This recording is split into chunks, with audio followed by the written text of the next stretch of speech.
നമ്മൾ ഉച്ചക്കത്തേക്ക് ബ്രേക്ക്ഫാസ്റ്റ് നമ്മൾ കുറച്ച് നാളായിട്ട് അഡ്ജസ്റ്റ് ചെയ്തിട്ടുണ്ട്. ഉച്ചക്കത്തേക്ക് ഞണ്ട് കറി കുറേ കാലമായി ആഗ്രഹിക്കുന്നത് ഒരു വലിയ പീസ് ഞണ്ട് കിട്ടിയിട്ട് ഞങ്ങളിത് വാങ്ങിച്ചു. അപ്പോൾ ടേസ്റ്റൊക്കെ ഫുള്ളാണ്. ബാച്ചിലറായിട്ട് ജീവിക്കുന്ന ഫ്ലാറ്റുകളിലൊക്കെ അവസ്ഥ ഇങ്ങനെ കണ്ടുണ്ടാവും കേട്ടോ. അപ്പോൾ ആരെങ്കിലും എടുത്ത് കളയണം, വിട്ടോൽക്ക് ഓർമ്മ ഉണ്ടാവും എടുത്ത് കളയാൻ വേണ്ടിയിട്ട്. അപ്പോൾ സാരില്ല, നമ്മളെല്ലാവരും നിൽക്കുന്ന സ്ഥലമല്ല. അപ്പോൾ ഞാൻ അത് കഴിഞ്ഞിട്ട് ഈ ഫ്ലാറ്റുകളിലൊക്കെ വേസ്റ്റ് കളയുന്ന സ്ഥലം കാണിച്ചു കേട്ടോ. ഇങ്ങനെയുള്ള കോറിഡോറിൽ ഒരു സെപ്പറേറ്റ് ആയിട്ട് ഒരു റൂമുണ്ടാവും കണ്ടോ, സർവീസ് ഏരിയ. ഇതിൻ്റെ അകത്ത് ഗാർബേജ് റൂം എന്ന് പറയുന്നൊരു സാധനമുണ്ട്. അതിലിതാ ഈ കണ്ടോ, ഈ സാധനം തുറന്നിട്ട്, അല്ലെങ്കിൽ ഇവിടെ ചവിട്ടിയെ തുറക്കേണ്ടതാണ്, പക്ഷെ ചവിട്ടിയപ്പോൾ പൊളിഞ്ഞു പോയി. ഇത് തുറക്കുക,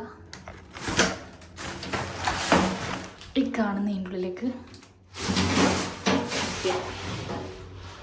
അപ്പോൾ അത് താഴെ പോയി പോകും. ഓക്കെ, ആർക്കും ഇങ്ങനെ ടച്ച് പോകുന്നുണ്ട്. ശരിക്കും അതിലിടാൻ വേണ്ടി അല്ലാഹു മസല്ലി ക്രോച്ചിയൊക്കെ പോകുന്നുണ്ടോ.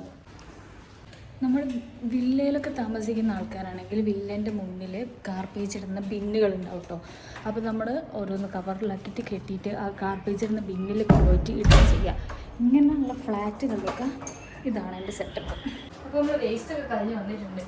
ഇവിടെ ഇപ്പോൾ കേൾക്കാൻ കാര്യമായിട്ട് പാത്രങ്ങളൊന്നുമില്ല. കാരണം ഓരോ വട്ടമായിട്ട് ഓരോരുത്തരും കളിച്ച് വീണിട്ടും കാര്യമായിട്ടും ഇപ്പോൾ പാത്രങ്ങളൊക്കെ വീണ് പൊട്ടിപ്പോയിട്ടുണ്ട്. പ്ലേറ്റുകളൊന്നുമില്ല. എനിഹൗ അവരത് ക്ലീനാക്കി എടുക്കാം. ഈ സാധനത്തിനുള്ളത് ഞണ്ടിൻ്റെ മുട്ടാന്ന് തോന്നുന്നത്. മുട്ടാണോ ഇളന്തായിട്ടാണ് ഒരു മഞ്ഞക്കളർ സാധനം കിട്ടും. അപ്പം നമ്മൾ ഞണ്ട് കറിക്ക് ആവശ്യമുള്ള സാധനമൊക്കെ നമ്മൾ മുറിച്ച് വെച്ചിട്ടുണ്ട്. ഞണ്ട് കഴുകി സെറ്റാക്കിയിട്ടുണ്ട്. പാത്രം കഴുകി അടുപ്പത്ത് വെച്ചിട്ടുണ്ട്. ചട്ടിയൊക്കെ ചൂടായിട്ടുണ്ട്. കുറച്ച് എണ്ണ ഒഴിച്ച് കൊടുക്കുക, ഉലുവ ചേർത്ത് കൊടുക്കുക, അല്ലെങ്കിൽ പച്ചമുളക് ഇട്ട് കൊടുക്കുക. ഒരു പൊരിഞ്ഞ സമയത്ത് നമ്മൾ ഇഞ്ചി വെളുത്തുള്ളി എന്നിട്ട് ഇതൊന്ന് ഇളക്കി കൊടുക്കുക. ഉള്ളി വാടാൻ ആവശ്യമായ ഉപ്പ് ലേശിട്ട് കൊടുക്കുക. നമ്മൾ തക്കാളി ഇട്ട് കൊടുക്കുന്നുണ്ട്. പൊടി, ലേശം മുളക് പൊടി, പിന്നെ ലേശം മഞ്ഞൾപ്പൊടി. അധികം നല്ല രീതിയിൽ ഫ്രൈ ആയി നമ്മൾ ആവശ്യത്തിന് കുറച്ച് വെള്ളം ഒഴിച്ച് കൊടുക്കുക. ഇതൊന്ന് മൂടി വെച്ച് കുറച്ച് നല്ലോണം ചൂടാക്കി വേവിച്ചെടുക്കട്ടോ. ഇനിയിപ്പോൾ നമ്മളെ കറി നല്ലോണം തിളയ്ക്കുന്നുണ്ട്. അപ്പോൾ നമ്മളിതിലേക്ക് ഞണ്ടൂരി ഇട്ട് കൊടുക്കുക.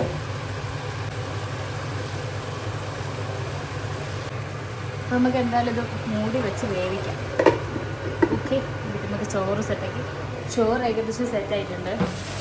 സെറ്റല്ല, ചോറ് നമ്മൾ ഉണ്ടാക്കാൻ വേണ്ടിയിട്ട് റൈസ് കുക്കറിൽ വെച്ച് സ്വിച്ച് ഇട്ടിട്ടുണ്ട്. ഇനി ചോറ് തന്നാലായിക്കോളും, വേറെ നമ്മളൊന്നും ഉണ്ടാക്കാനില്ല. നമ്മൾ സൂപ്പ് കൂടി ഉണ്ടാക്കുന്നുണ്ട്. നമ്മൾ അജിനാമോട്ടോ കാണാത്തവരുണ്ടെങ്കിൽ കണ്ടുകൊടുക്കും. ഇതാണ് അജിനാമോട്ടോ.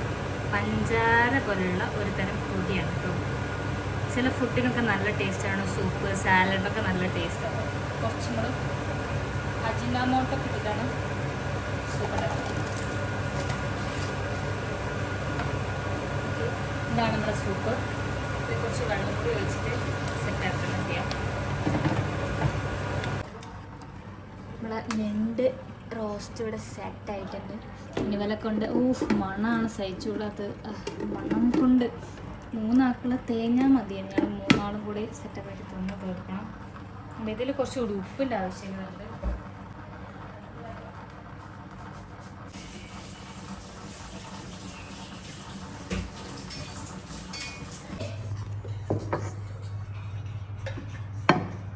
മസാല 50